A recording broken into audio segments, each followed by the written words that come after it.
The Spin-off Podcast Network. Talofa Lover. I'm Madeline Chapman, editor at The Spin-off. If you have the means, consider supporting our high-quality journalism by becoming a Spin-off member. Sign up now at thespinoff.co.nz/donate.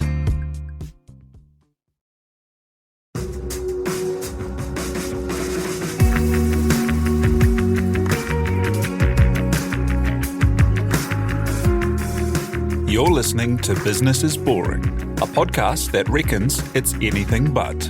Business is Boring is brought to you by Spark Lab, offering inspiration and practical advice to help businesses find their edge. To hear more about Spark Lab, including details about the latest events, workshops, and business tools, visit sparklab.co.nz. And now, here's your host, Simon Pound.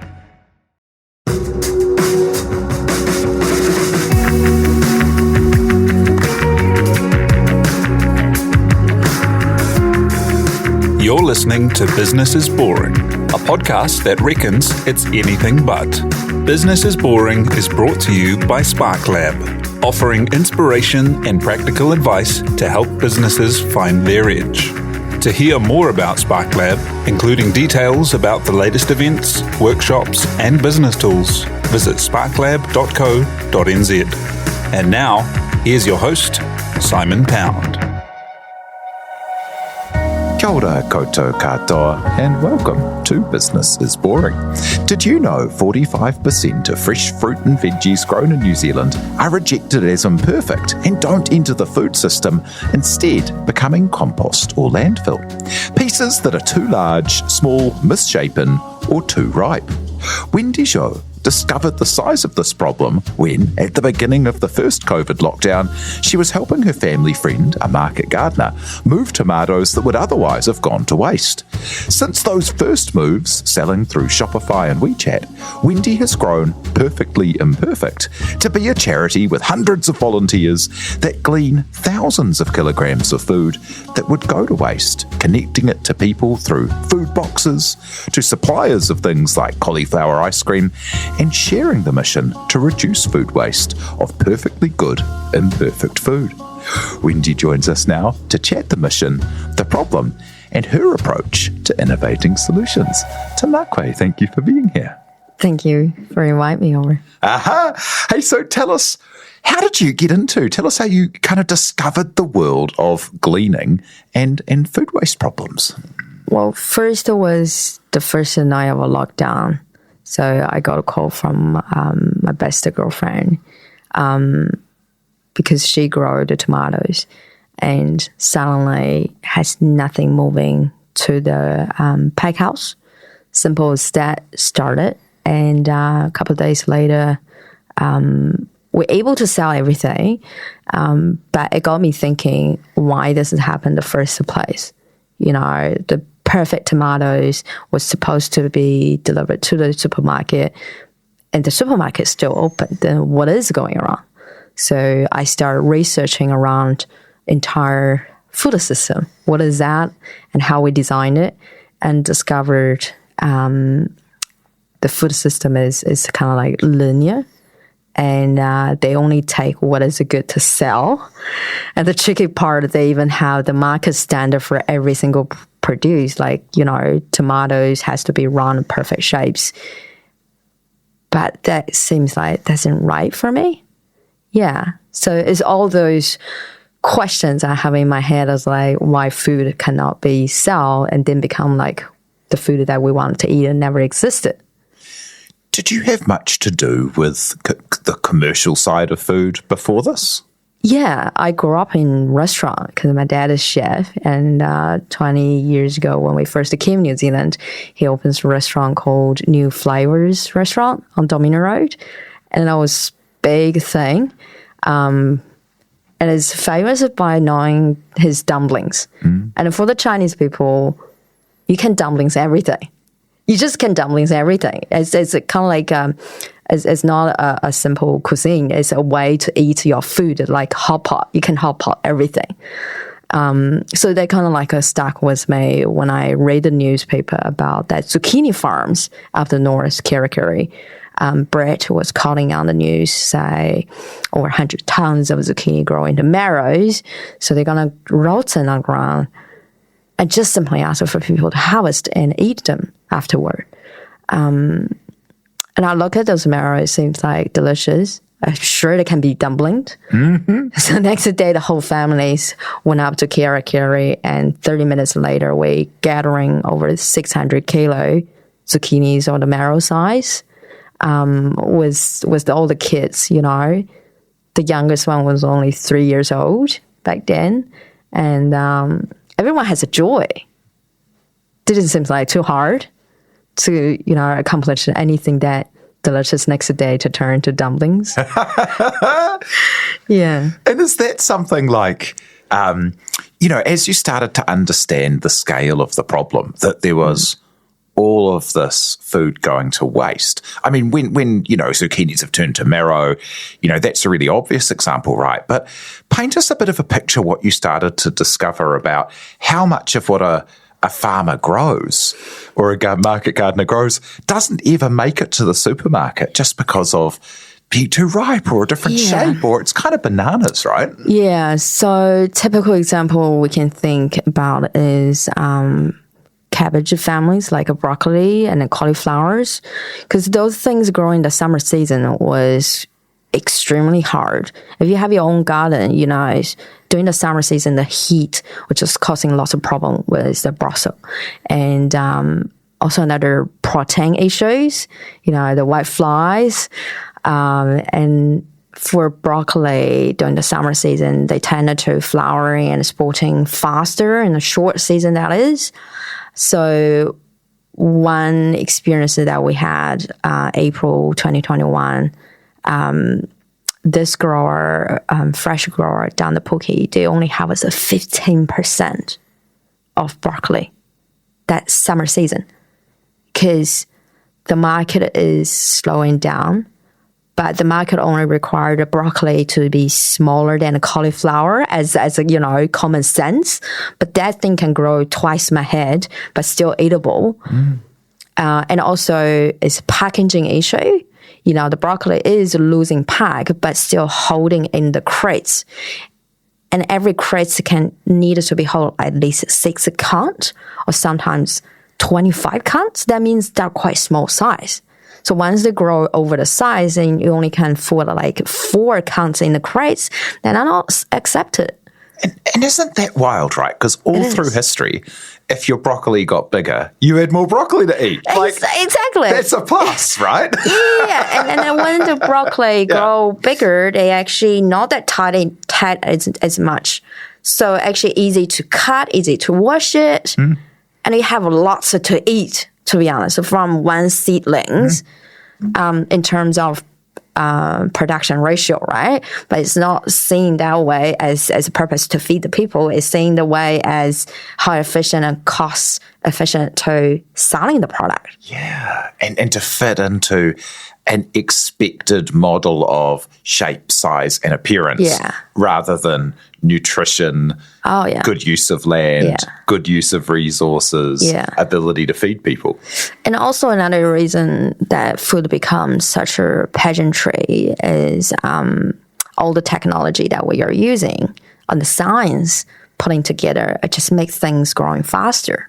Like, for example, in the greenhouse, the tomato, for example, the first packing harvest in the greenhouse, they're not selling anything because the science of the fertilizer, it just boosts up the tomatoes so big, like really puffy, and it feels like they've been working so hard in the gym, that kind of size. But they are not special like beef steak. So the retailer very cautious to selling those on the shelf because people will mistake it and take it home, taste it like, this is not what I imagined. So that's the first harvest. And the last harvesting in the greenhouse is also not going anywhere. And that is a tricky one because they don't harvest it after probably by end of the September-ish. That is the greenhouse season almost wrapping up. And October they just suffocate the entire greenhouse and make sure the plants will die, will dry it out so they can pull it off and compost outside and then eventually burn them down. But there's still fruits hanging there. They may not the tomato they can sell, but still the fruits that everybody can eat. And isn't that why? And is this the kind of thing where you start to learn a little bit about it, and then the more you learn, it just keeps getting more and more bananas and unbelievable? Yeah, I mean, last 2 years, I feels like I've been food bombed with all the literacies and the knowledge what actually the food is. And I wish everyone could have the same knowledge rather than just buying the food off the shelf. And I heard so many kids nowadays realize that the cucumbers actually grow inside of plastic wrap. I was like, how are they even possible? Yeah. You know? And then realize that plastic wrap is a particular machine to make sure it's more efficient to wrapping up the cucumbers to able to sell in the market. And the machine, not everyone can afford the high-end machine faster enough. So that means selling cucumbers, not only you have to grow them straight and 11 to 16 inch big, you also need to have a really good machine to fast enough to wrap it out because every single day to vibrate the water from the skin. So it's not saying we don't have enough the cucumbers on the shelf. It's just, the machine could be slow things down. Oh, my word. And so you've got these situations where nearly half of what people are producing that's edible is being composted and wasted. And on discovering that, what did you start to do? Because your day job was working in kind of technology. I worked with you in a tech company and loved it. And so, and having grown up around restaurants and knowing the food industry, but not knowing the stuff, isn't that amazing that can be the case? And as you started to get that knowledge, what did you decide to do? Well, maybe just the nature of myself as, data consultant, you always try to find the insights from the facts and from the data. And the data kind of telling me there are big picture behind the things. But the data is amazing. The only way we can collect the data is back in the field. So nothing else I can do regardless, working the technology, being more efficient and be optimized. But there's no data, I can't do anything. There's no insights, I can pull it out. So that's why I started with gleaning. Go back to the farm, harvesting like we used to, gathering every single food, left behind it. And so we know how much of food actually can eatable. Because nowadays, they simply aren't harvested. And another thing that you mentioned, we both work in the technology before and the SaaS companies and all those startups. One thing I learned from that experience is changing is good, but you need to change it at the right moment, faster pace, immediately, regardless of what other people say or what other people already have the proof result. Because you are about to discover something new. No one ever seen them before. So how could they agree with you if they never see something? Hardly. It's kind of like the face. If you have faith, you will believe in something that you don't see in your eye. You just knowing it will become. So that's what I have. Only the faith. Yeah. Yeah. So the faith that you could get in and do something to make it better. Yeah. And as you got in and started gleaning and getting kind of, people to come and harvest and see how much of what was left, what was edible, how do you then connect? How do you connect that? And is it reliable and regular? Or is it that you get a phone call from someone you've got to get in touch with Wendy. She's amazing. She's saving this produce. Or do you have regular relationships with growers and that you go and harvest from?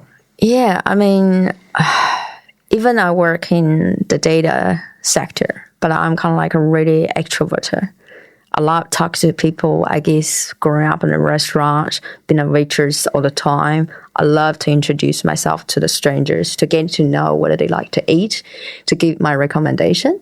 And the relationship building with Brad Hipp, the zucchini farm growers, he lending me up some information, say, pointing me to Pukekohe. And I started looking at Pukekohe, which is the size only 0.01% of Auckland, but they produce 26% of veggies for the domestic market. And who is the biggest green veggie grower? Because green veggies, leafy veggie, are most high waste. You know, they're very fragile and less of a community knowing how to eat them. So that is kind of like my target right away. So Island Fawn pops up. They are the biggest one in the Puke, probably among the whole country. So I just called them before the Christmas. I called them. I said I read the news and I helped the breads. I wanted to help someone close to my home. So to be honest, I have faith that growers are very generous people. They don't want to waste the food, but there's no second option. They just simply no second option. They are 24/7 works in the farm in and out. They have no second thought to set up a Shopify shop, all those kind of things. So it just happened. And on that day, I meet him. Actually, he called me crazy girl, like his mom, you know, already 96 and still trying to sell his old veggies. But I take that as a compliment because that's what I wanted to be. Our ancestor, you know, eat like them. But it's not him actually helping me a lot. Is their production manager, Gary E. I don't know, he has the same passion as me, but he works in that industry and he has understanding the struggles every single grower's had. But he just, I don't know, he helpless, you know, he feel the helpless. There's no one outside the world will step up. So when I start talking to him, I said, I have this idea, I have this way to do it. And that's what other people are doing on a global scale. This is definitely going to be a success because we are a small country. This is going to be great. And he suddenly just immediately agreed with me and jumping on board. He said, I'm on the Pukekohe grower community and I'm going to help you and get the words out. And he actually on our trust board for the charity. That's so cool. And we'll be back in a moment with Wendy Zhou to hear about how she built Perfectly Imperfect and how you can get hold of some of this perfectly imperfect produce.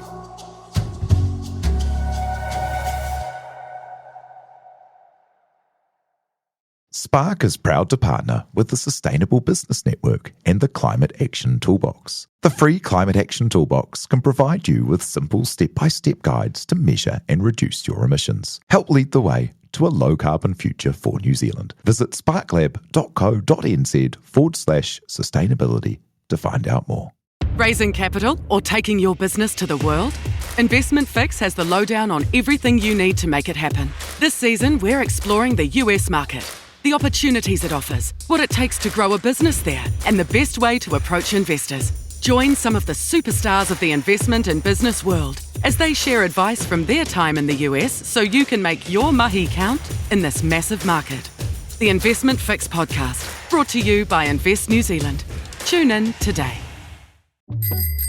Ready to rediscover the joys of cycling? With over 300 kilometres of cycle paths across Tāmaki Makaurau, jumping on your bike and going for a ride is such a fun way to discover the city from a different perspective. Cycling is getting more and more popular across Auckland, so now's a great time to join the hype and give cycling a go. Head to at.govt/cycling to find your nearest cycleway today.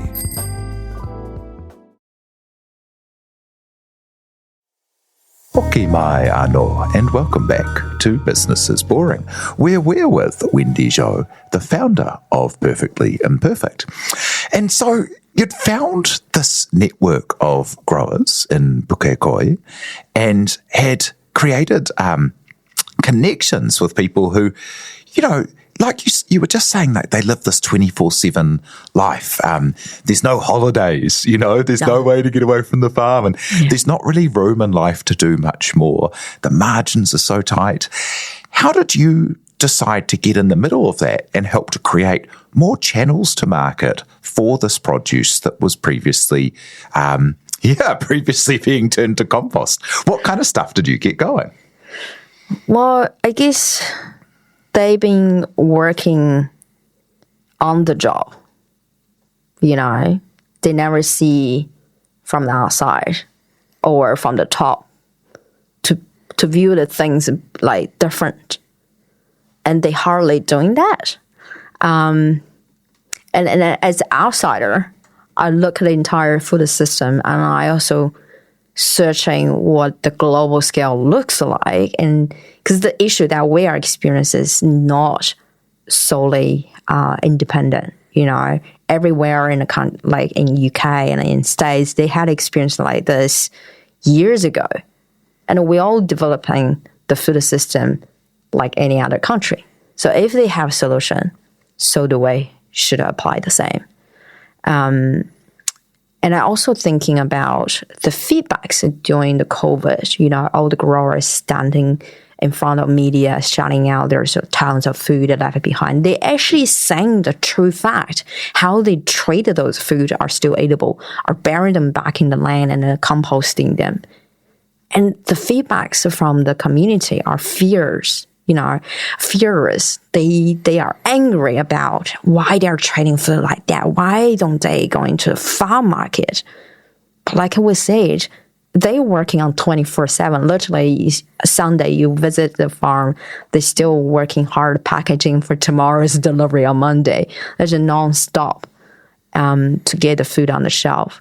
And just thinking that way, I would say, okay, how can I use my expertise as working in the technology, as we are also working in the circle round, anywhere that has waste our energy, waste our resources to build a product, we figured a way to utilizing them, regenerated it into some other product. So that's the whole idea, beginning of the waste and redesign it around the waste. And the food that left behind it is simply, it can fit all the people, not just certain demographic. Everyone needed to eat the same food. Yeah. And what kind of so you've got, tell us about some of the things you have going at the moment. So there's food boxes people can get through the Perfectly Imperfect site. There's kind of mystery boxes, which is really cool. There's also drop-in community centres. There's connections with industry. What kind of stuff have you set up? So all those initiatives set up to fitting the purpose, to left no food behind and left no one behind. So the mystery box example is kind of like the life. Have you heard of the life is like a box of chocolate, full of surprise? And so does those mystery food left behind. No one knows what are they. Even they look so similar, but just can't figure it out. We had those turnips has 8 legs of one turnip, like a daikon. Yeah. And then if you know the fact that more legs of those root veggie has, they are more sweeter. So it's some real fact that people will really want to try to eat. But keep it as a mystery is just fit our purpose to easy navigating through whenever the food needs to be rescued, rather than we fit with our needs, that's very commercial way to selling the food. We try to get away. We're not trying to get people to buy the food. We're trying to get people thinking the food that arrives at your door is to give it to you, to give a chance for them to give you the good nutrition for your body and for your soul. Yeah, and that's how we're meant to eat, right? Seasonal food, the food that is that's true, plentiful at this moment. Whatever it is what we should be eating. Yeah. And to be honest, mystery box is after probably 20 different model we tried it. And I try to navigate it at the beginning of the journey of Perfect Imperfect. Probably every 2 or 3 days, you come to the website, it will change again. And, just how fast that I made everything change to get the based on the feedback from the customers, And now we have over hundreds weekly subscriptions. It's subscription based because we need to have continuities to keep the commitment to the growers. This is how many people are commitment into. Promise them we were ready to accept any food that they grow. And that's super cheap, right? It's like they're very inexpensive boxes and you get a lot of value from that, right? Most of the popular boxes as we designed it is $21. You get almost like 5 kilo or even 6 kilo of food mixed with fruit and veggies that in the season. Most of the time will be over 15 different kinds. Yeah. It's wild how good it is. Yeah. Like, it feels to me that you should have a lot more than 100 subscriptions a week. I know. But there's things that kind of like, it's on purpose, not trying to selling too much at the beginning. I'm not growing a business to grow in terms of revenue or turnovers. I'm growing a purpose that more people get to know us, is the better. So I wanted to make sure every single family on board with our mystery box are actually finding their way for this new type of mindset, be perfect imperfect each day.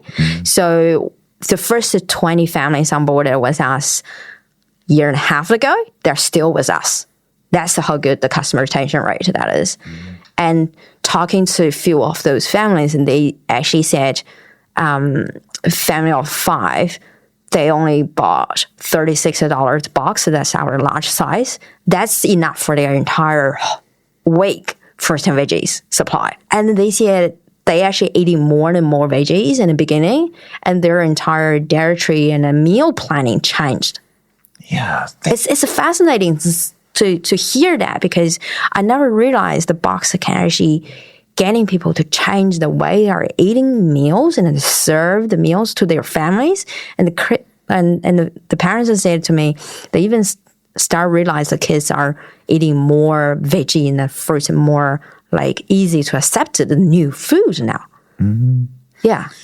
And you've also got the drop-in centre that is a model that you're kind of piloting that you could scale the impact of as well. Hey, tell me how that works. So that is one of the initiatives happening in the global scale was a really success. It's pay it forward.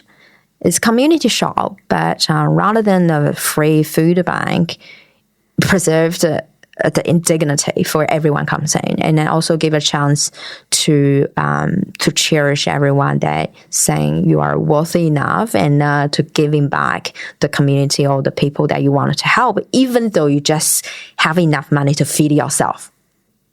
So everyone needs to be needed, and to be a giver is a much big joy for our society. So I started pilot that shop was sponsored by Kangaroo, and they are building community. They want to make sure the community has a self-sustained. When they start building up the new houses, bring new families in, make sure the community is tight enough. So that was a really great trial for that 5 months. And every 4 minutes that we operated, there's one family comes in to pick up the food. And we only open for 8 hours a week, 3 days.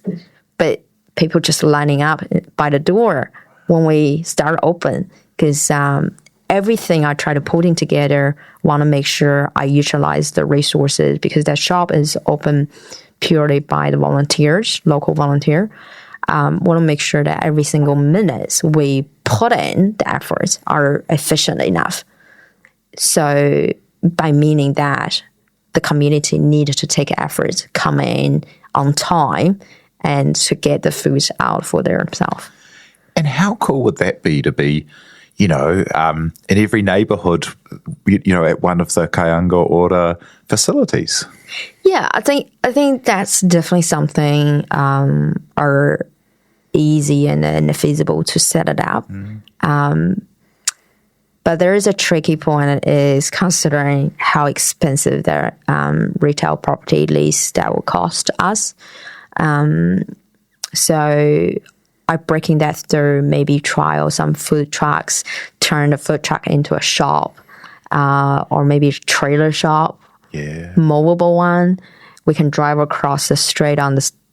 Within 2 hours, we can serve like a different neighborhood. Just like those ice cream truck comes in our neighborhood we were gonna pick some song. Yeah, what's your song gonna be? I don't know. I love it. Oh, have you heard the song about it? Eat It. They translated, they changed the word from beat it to eat it. Yeah. And it was like, maybe that song could be really.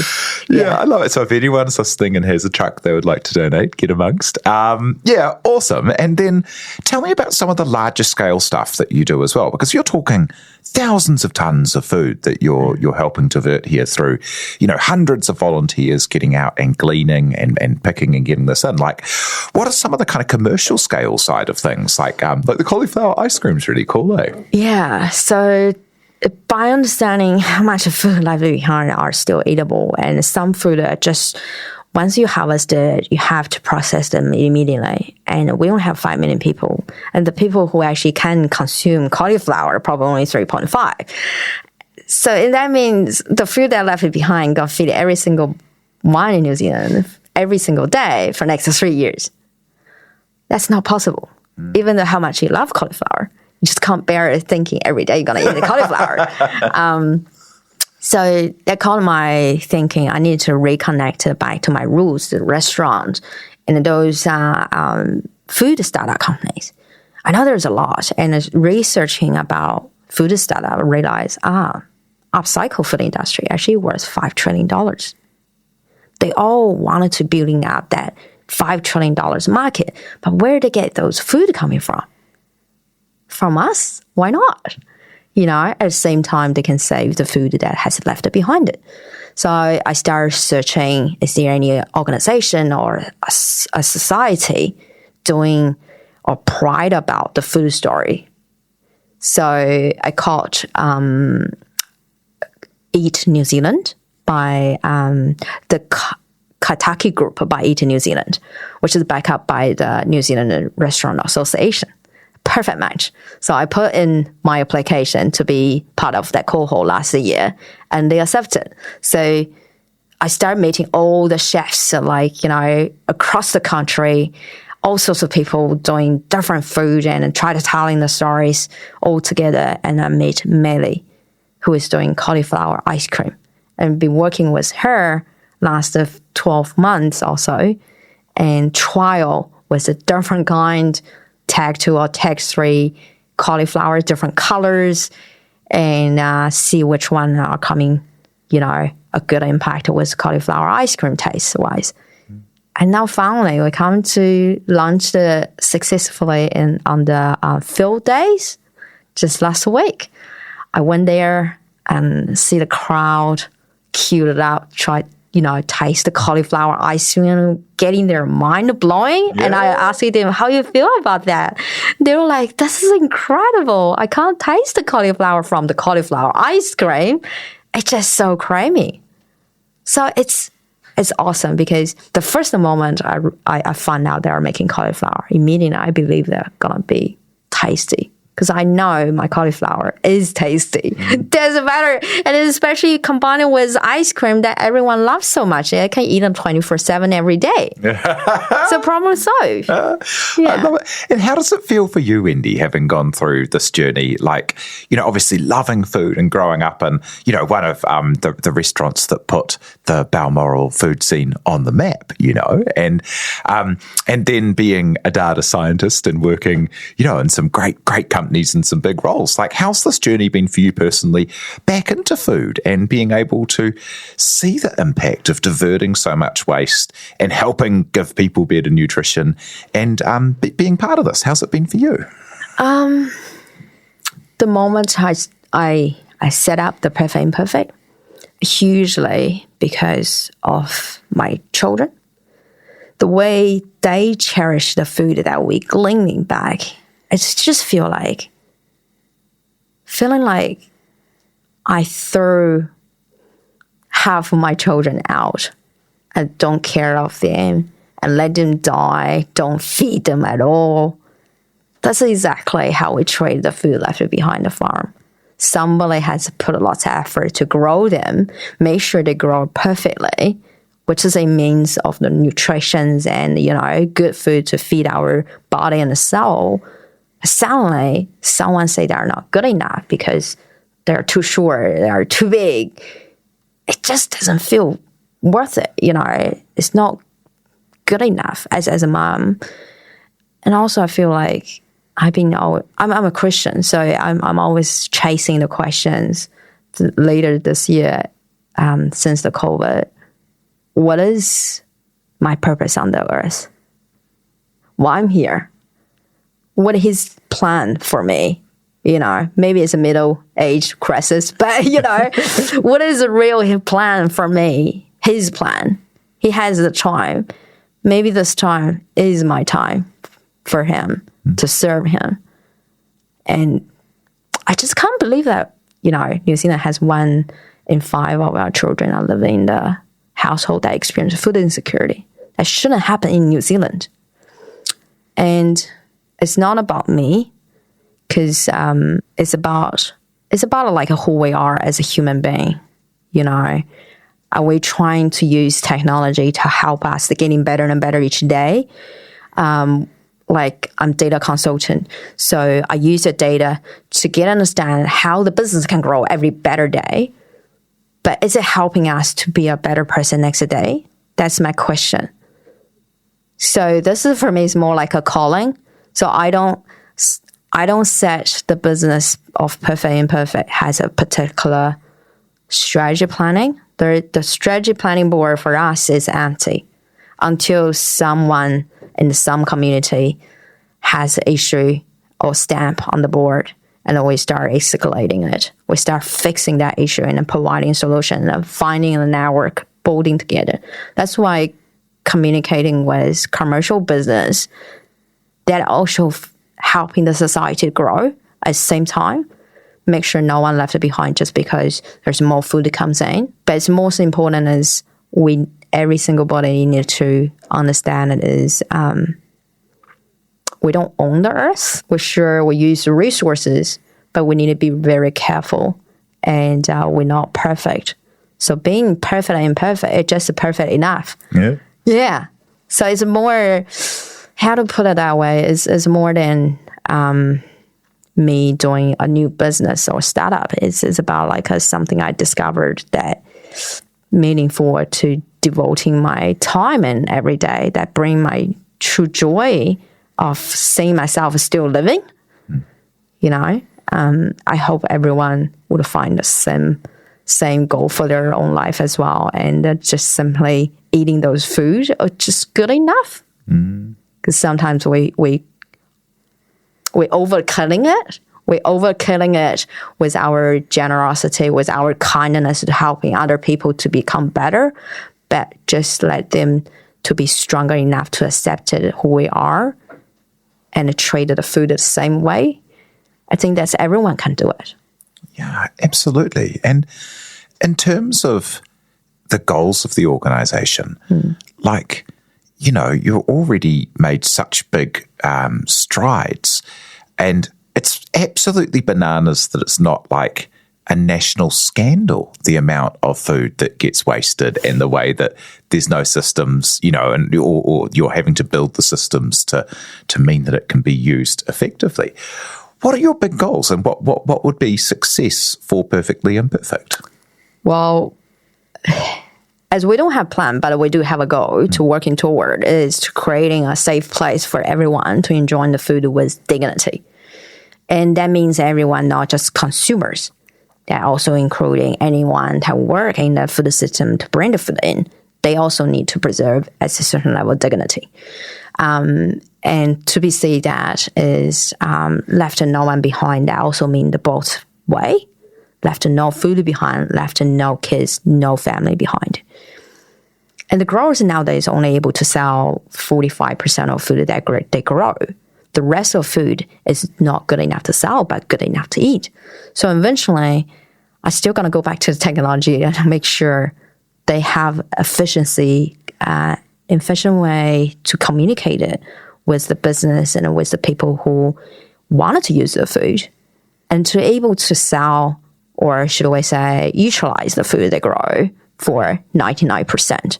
Well, we know there's always 1% of waste for any kind of reasons, but definitely not 55%, from the productions, packaging, and the distributions. I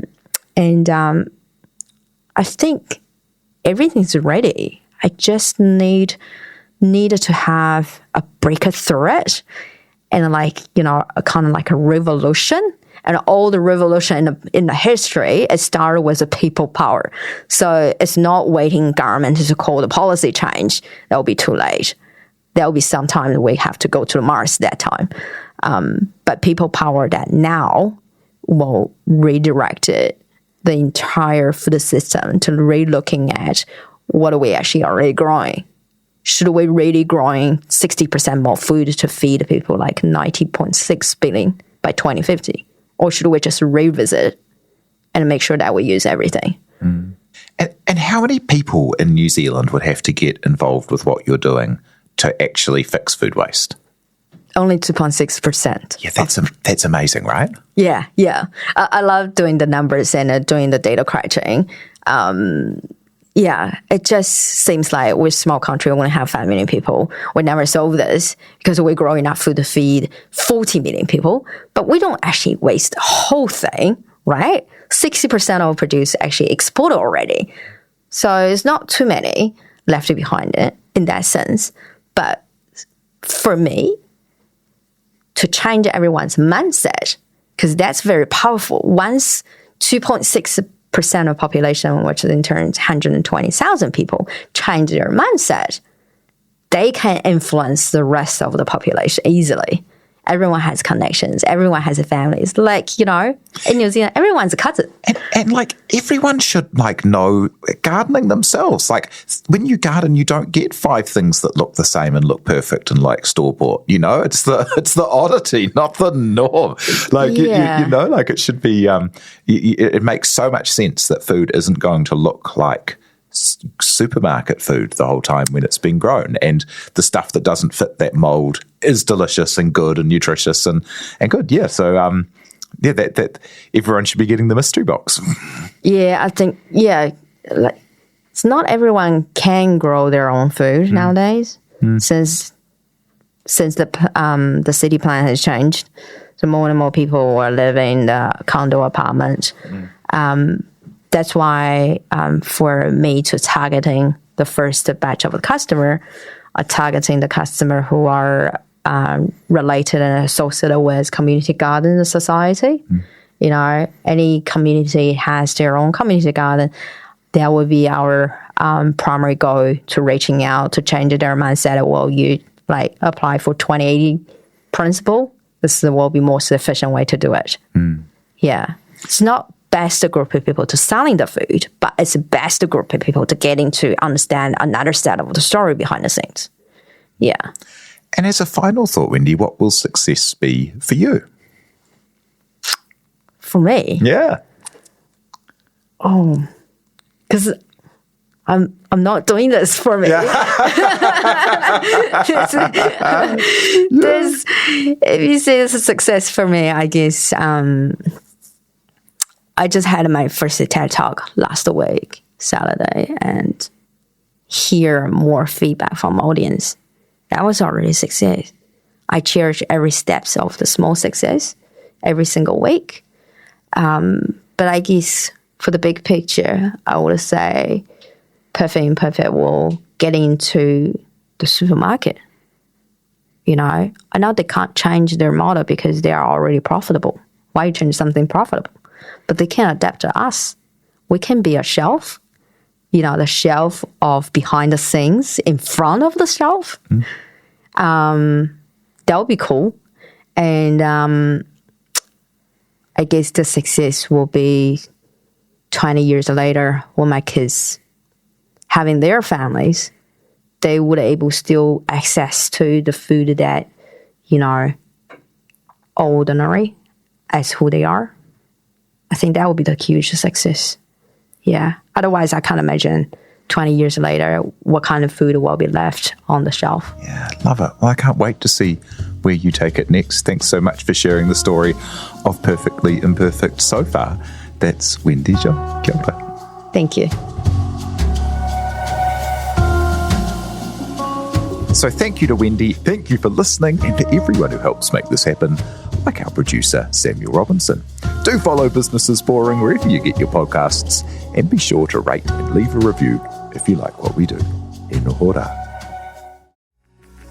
From the Spin-Off Podcast Network, that was Business is Boring, brought to you by SparkLab. Make sure you're following Business is Boring wherever you get your podcasts. And for more information on SparkLab, visit sparklab.co.nz.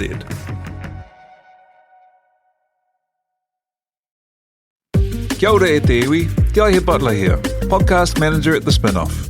If you enjoy listening to our podcasts, consider supporting our mahi by signing up to become a Spin-Off member at thespinoff.co.nz/donate. The Spin-Off Podcast Network.